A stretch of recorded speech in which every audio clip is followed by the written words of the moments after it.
أهلا بيكم في حكاية جديدة من حكايات بنحبها مع رشا.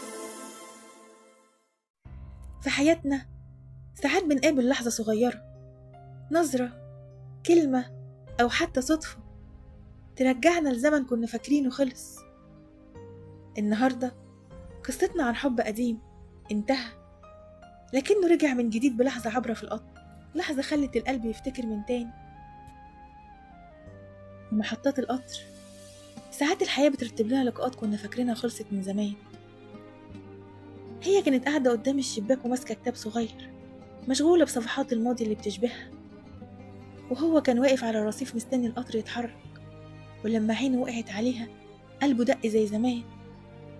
سنين عدت، هو عاش حياته وهي كمان، جواز، شغل، مسؤوليات، لكن في اللحظة دي الزمن رجعهم لشباب، لضحكتها اللي كان بيحب يسمعها، والكلمته اللي عمرها ما اتقالت، أنا لسه بحبك.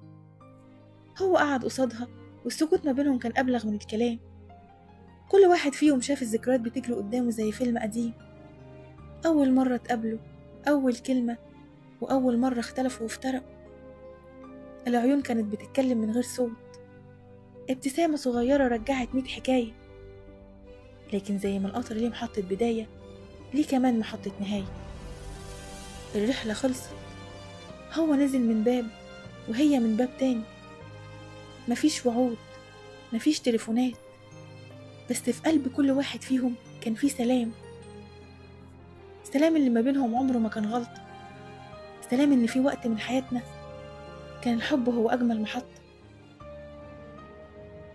أحيانا أجمل القصص مش لازم تكمل، يكفي إنها كانت حقيقة ولو للحظة. وبكده تكون خلصت حكايتنا يا أحلى مستمعين.